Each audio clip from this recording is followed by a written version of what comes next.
Good afternoon. Welcome to Entrepreneurial Live interviews with Connie Fuksa. I have done this interview series for several months, and I decided to create this at the beginning of the year because I really just felt there's a spot that's missing in the entrepreneurial steps and process and world. We all go through these feelings of we're not good enough, or that maybe we just can't do this, or we can't share with anybody else that maybe we're having some struggles. And so I really wanted to design this series to interview amazing people that have gone down the paths that you're thinking about doing, and that the struggles and the successes that they've had.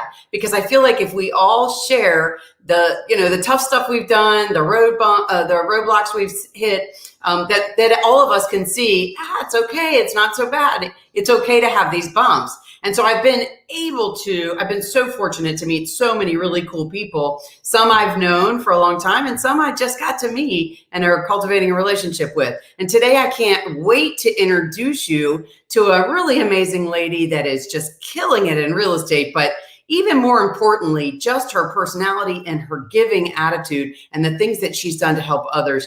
I really am so excited to share the story. Mia, thank you so much for being with us today. I'm really excited to be here. Thank you for the opportunity just to chat and get to know each other. Absolutely. Well, and hopefully we get to do this for a lot longer. Okay. So I'm trying to fix something on the screen. Sorry about that. So Mia, tell us a little bit about you. Tell us who you are, where you came from, what you're doing now, and why you're doing that, how you got to do what you're doing now. So I am a realtor with Berkshire Hathaway PenFed Realty in Annapolis. I've been selling real estate for about 17 years. I started when I was like 1 month old, just so you know. Of course you did. I started selling real estate with my father. He was a consummate entrepreneur. He grew up in the South, raised by his grandparents, moved to New York with nothing, got a job in a machine shop, and put himself through school to be an engineer, and did that by selling real estate. So when I was in my early 30s, I was starting fresh after divorce.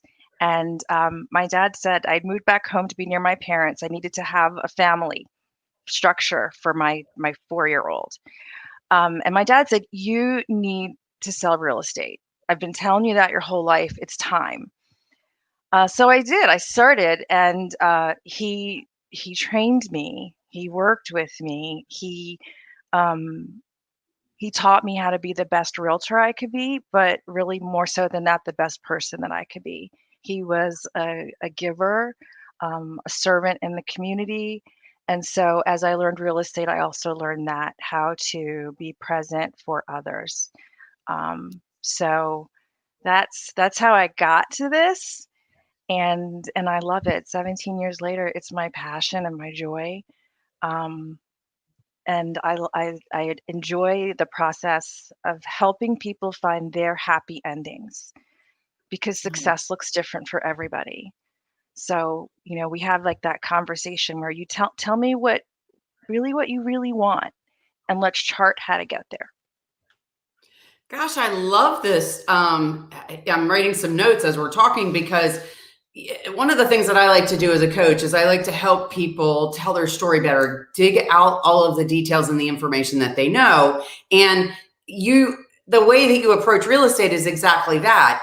You don't want to know what house they want, the picture out of the book. You want to know all of the pieces of the puzzle to make sure that the end result is their happy spot. And that is so super cool. I love how you relate that. That's really neat. So talk to us a little bit more about your dad, because obviously that's a huge part of this beginning story of Mia, because obviously, you went through some struggles, but real estate didn't just come to you. And obviously it's a little formulation from this amazing man. So, my dad, after he became an aerospace engineer, he was incredible at what he did.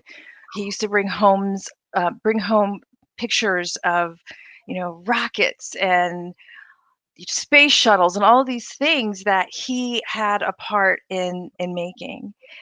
So while he's doing that, my mom was running their little real estate empire. They had rental properties and all of these things. And I grew up in the summer. I worked for my dad painting the inside of his rental homes. And I'm a terrible painter, but there was more paint on me than there was on the wall. But we did it. It was fun. It was fine.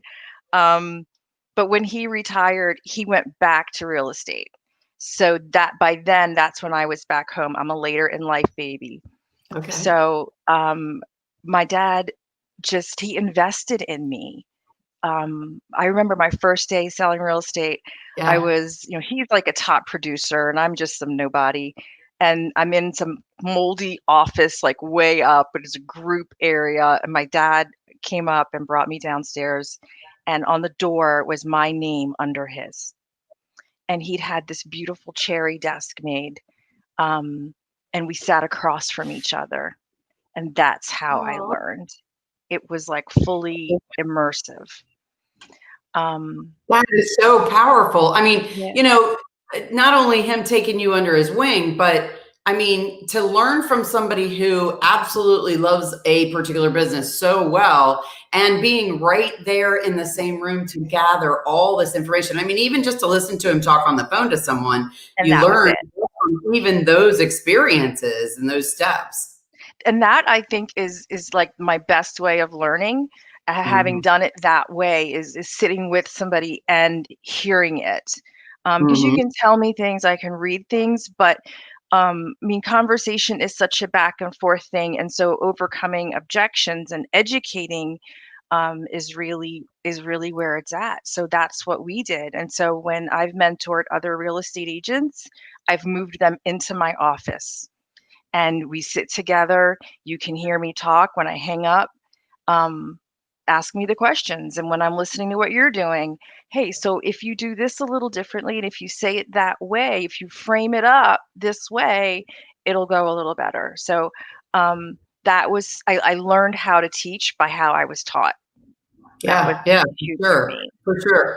So let's talk first about, I mean, obviously going into real estate, I mean, one thing a lot of people don't understand is, I mean, to be a realtor, you have an enormous amount of information to learn, and you have to get your license. So you have to take classes and to get your license. So talk to us a little bit about that because, a lot of people say, oh, well, I'm going to do something else. I'm going to become a realtor. And then maybe it doesn't work because they don't know all this framework that goes into this. This isn't I'm just going to put my flag in the ground and sit in the desk across from my dad and boom, it starts working.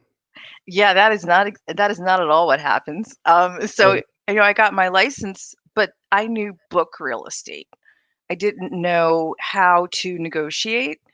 I didn't know the pitfalls. And that's Mm-hmm. why I think you really need to, as a new agent, you can't go out there on your own and just be like, I'm going to sell homes because mistakes are expensive and they're Mm-hmm. expensive for your client.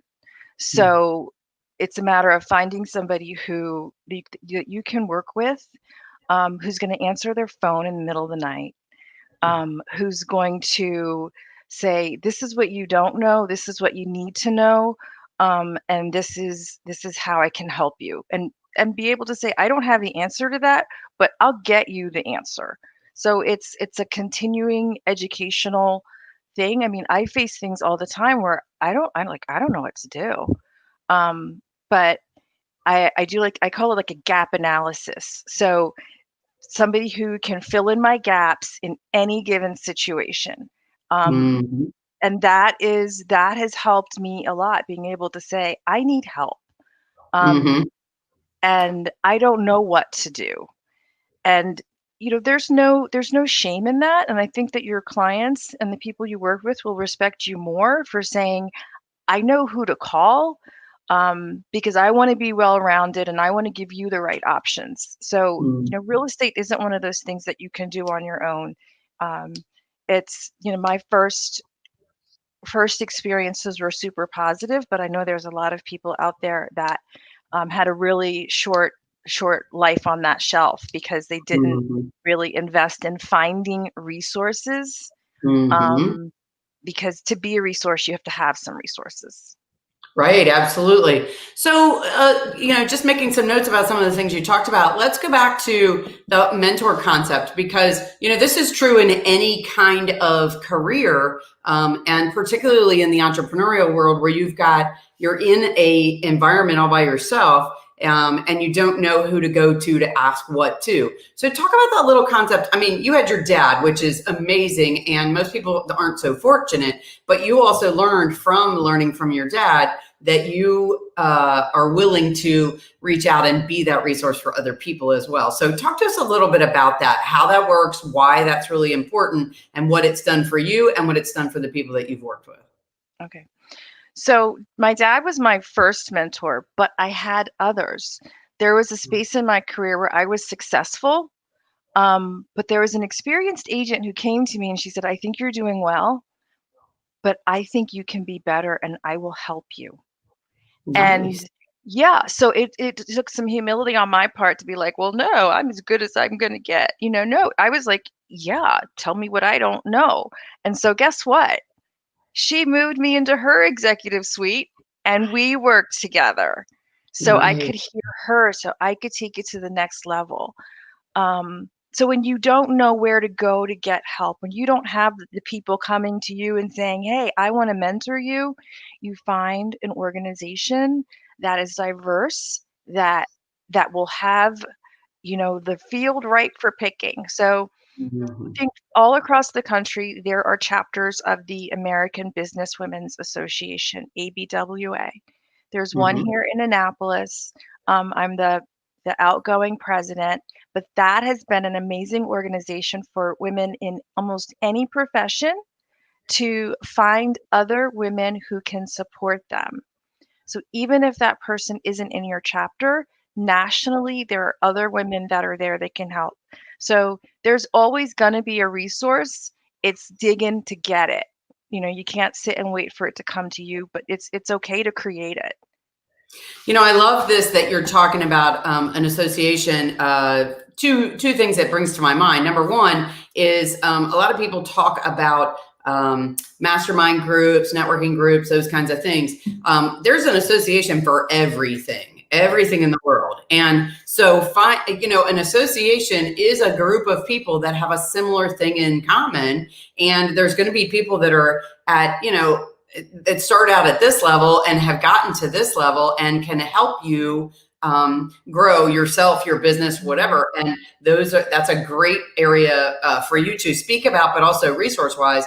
There's a realtor association, there's local, there's national, there's the women's association that you're talking about. There's several of these kinds of resources out there that can substitute, or maybe not substitute, but can fill in that mastermind and that mentor spot, because both of those are usually masterminds, people, like-minded people getting together and just keeping each other accountable and throwing things against the wall and trying to help each other figure out where things work into their puzzle. So I love that you brought that up, because that brings up so much. It opens so many doors there. I mean, I think that one of the problems in the entrepreneurial world is people are afraid to reach out and ask for help.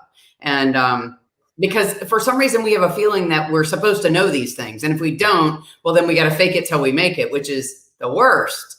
I mean, yes, go through the emotions, work hard, try to figure it out, teach yourself. I too came from a life where my mother owned her own private small business, and she needed free labor. And so I would work nights and weekends, and who would expect that I would have become a title person? No one grows up thinking they want to be a title person, because it's just not anything anybody understands. But I did exactly that too. I sat with her and I just figured it Yeah. out and learned. But that's not how we, as an entrepreneur, we aren't in an isolated room where we don't have any help. You have to just go out and look for these resources. So I love that you brought that up. That's really helpful. Thank you for asking that, and asking, not being afraid to ask someone to help you.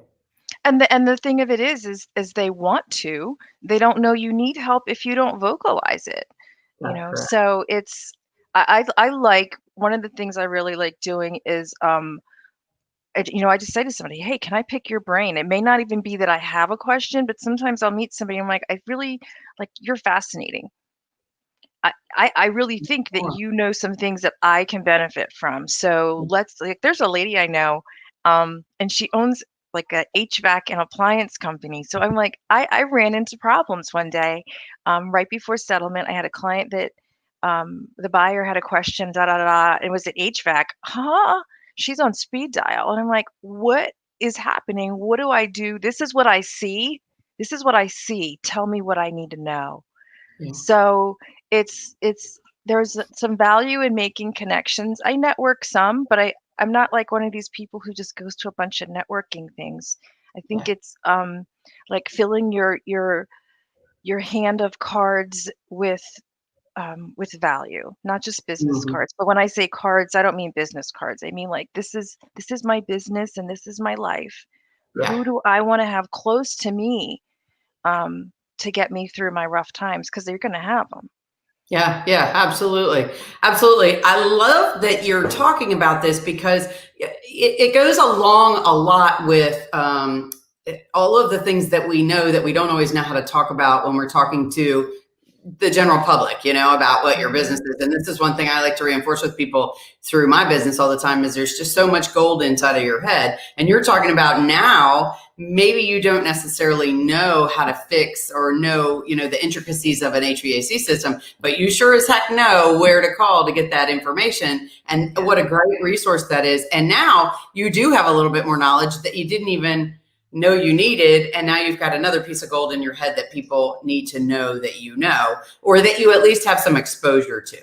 because being in any particular business, having that exposure and being able to help people with those problems is super valuable.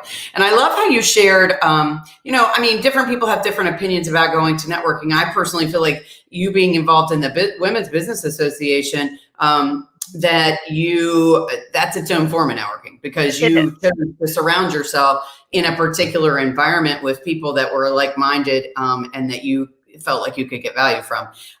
Networking is really making connections with other people that have similar things in common that you can use as resources, which you've absolutely done, and I love. But the other thing that I really like about this is you talking about having resources. So talk to us a little bit about what that looks like in your hand of cards. So, because obviously in your business being in real estate, what does your deck of cards actually look like?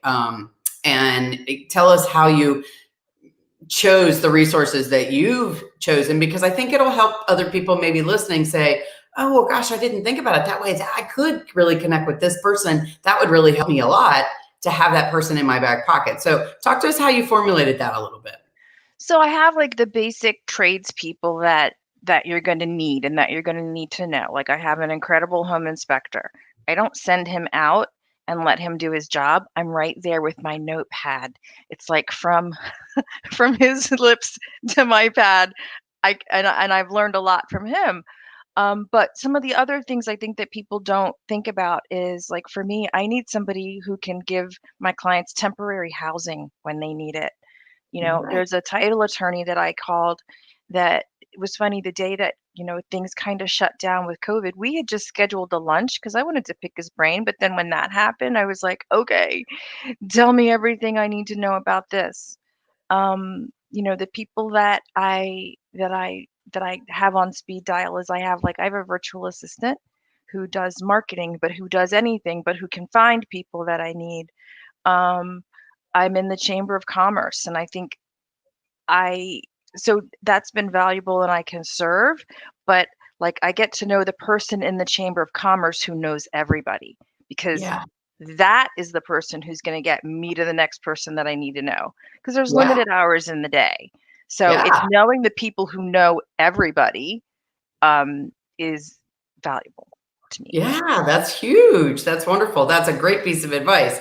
Because yeah, I mean, having all of those people in your Rolodex sometimes might be a little bit tricky, but no, Mhm. and you don't always need all of that. But knowing the person that does know most of those people really is really helpful. That's a great resource. So tell us about some things that as you went along your career and you're building your career that you thought, oh my, I really probably should have known that when I started out. I think for you, it might not be quite as tricky because you had your dad and who helped a lot of the things that you would have normally been stumbling blocks. But I think education going forward, share with us a few things that had you not had him that you wouldn't have known and that you really needed to know. I think one of the things, and this may not be like the direct answer to your question, but as I've thought about meeting with you and talking, I can get stressed out really quite easily if I don't schedule myself appropriately, if I I don't like give that. myself the time that I need to do things, if I don't own that I don't want to do that. So now when I have an office full of things I have to do. I have my quick wins. These are things I need to do that if I do will build momentum and get me into the tough task I have. When I Mhm. meet with somebody, I don't tell them they're going to have numbers on their house the next day because Yes. that's a stress for me. I'm going to be up till 2 a.m. anyway, but that's because I'm doing something for somebody else. So being realistic in my timelines. Right. Um, Something that I've learned later is owning that I'm not going to do something, that I don't want to do something. And my famous words is, I'm not going to participate in that.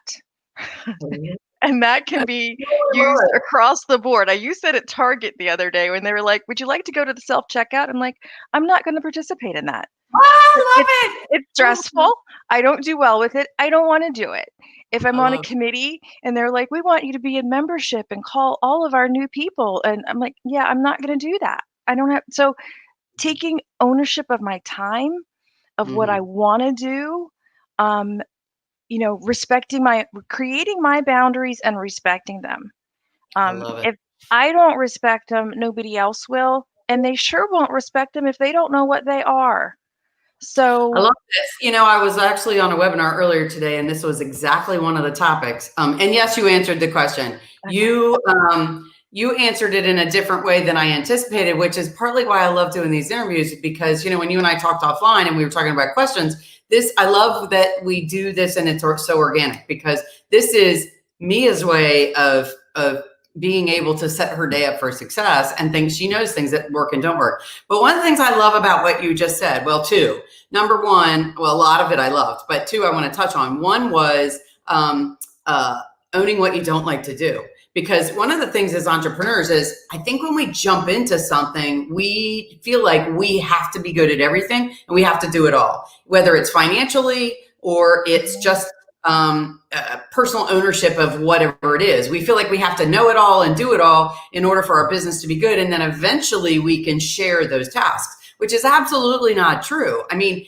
there are things that we're good at, and there are things that we are better at saying we're not good at. yeah. And I love that you said that about it at Target. And that's really not going to happen because you take that to your own personal level as well. But you pointed this out in such a great way because most realtors don't have a virtual assistant. And the fact that you have an assistant because there's things you don't want to do and it's not a good use of your time. So I love that you're sharing that and expounding on that and the people that you're working with. That's really valuable. Thank you. You're welcome. Yeah. The other thing that I wanted to talk about that you were sharing with us was how you having a valuable use of your time, but also knowing the parameters and knowing what your setting your boundaries. I was had a block for a second about the loss for words, but setting the boundaries is so important because if you're not giving the people that are working with you expectations, setting them up before they assume something, then you're definitely not going to have the success because they're naturally going to assume something totally different than what you plan on doing. And it's not because they're doing anything wrong or they're expecting you to work too harder than you need to, or taking away from your family time. They just don't know. So if Right. you don't set that up properly, then you're setting yourself up for a really difficult time because it's not fair to your customer if you're not setting them up with what they should expect from you. So I love that you shared that. That's really wonderful. Thanks. And it can be as simple as, when I take a new listing, I tell them, you're gonna if we choose if you want to have an open house or not, and if they do want it, I let them know at the gate, I'm not gonna be the one. I will have somebody else come and do it who's fun and perky and engaging. Because for me, sitting in a house and waiting for somebody to come in, I'm like, "Am I gonna get what is this gonna look like?" And I can work myself into a frenzy so that I'm not having fun, the people walking in aren't having fun, and, it's just bad all around. But so that's just some of it is if I tell them at the gate, I have somebody who's really well equipped for this. They're successful, and this is why I use them for this piece. That's And then excellent. it frees me to go, I'm a contracts girl. I like writing a contract. I it's fun. I know a lot of people are like, I know No one people are like, it's not that fun. It is so much fun. said, no one ever. Airtight contract is like it's just beautiful. Um, I so love it. that is on a Sunday afternoon, instead of sitting in an open house, that's what I'm doing. I have like I call them my Sunday kind of love clients. If I'm giving you an appointment on a Sunday, I enjoy you because I feel like like my Sunday, I want it to be a fun day. So let's take out somebody awesome. If you're somebody who's fussy, you're not getting Sunday. So anybody listening, if you work with Mia and she takes you out on a Sunday, you are good. She likes you. Yeah, But if you're fussy, you might you're as well kiss fussy. You're not goodbye. getting Sunday. You're Not getting taking you out on her Tuesday. Sunday. Oh, Tuesday is the day for the fuzzy people. Fussy Tuesday. I love it. That is wonderful. Mia, tell us as we sort of wind up what we're talking about here. Tell us, some roadblocks that you've seen in your career, or maybe some things that that you maybe thought, wow, I really could have done this a little bit differently, and you've learned from it. I like to talk about roadblocks and concrete barriers and things like that, because one of the things that I think that as entrepreneurs we all have a bad tendency to do is just beat ourselves up when something happens, right? We look at failure and go, oh my God, that didn't work out, so now I don't even know what I'm going to do. And instead of saying, and the healthy way to do this is to say, okay, this is what I learned, and let's see how I can do it differently next time. And it's so easy to say, but it's so much harder to do. So talk to us a little bit about that for you and what that actually looks like and how you've overcome some of that stuff. So I went to leadership training, and there was something that he said, and it took me a minute to get it.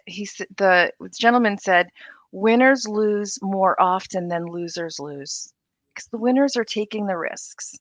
They're doing things that they may not have perfected yet. So when I fall, I'm committed to falling forward, um, because that way it wasn't a loss. It was I Yeah. learned something. I love that. What a Yeah, great piece of advice. I mean, yeah, the more you fall, the more you're learning and the more you're winning, because yeah. you continue to grow. Right. Fall I love forward. that. You can fall flat on your face, but do a roll in there and cover some ground is I really love what I believe. I love that. You're rolling cover Um, from ground, girl. That's fantastic. but Fantastic. Talk to us a little bit about training for a minute, since you brought that up. I love that. People in your career and in similar kinds of careers, they have to do training to keep their license up. But you obviously go a little bit farther with, doing personal training and things that you can do to grow yourself. Talk to us a little bit about that. so I know that I have to know me. I'd have to know me really to help other people and to work with other people. And so knowing what my struggles are. So I Mm, learned that I have to be willing to have uncomfortable conversations with my clients, with other mhm, agents, I mean, with my family, with anybody. So if mhm, if I just get it out and we talk about it, then I'm mhm, not carrying it. mhm. So success is how many uncomfortable conversations away. It may take more than one. Yeah.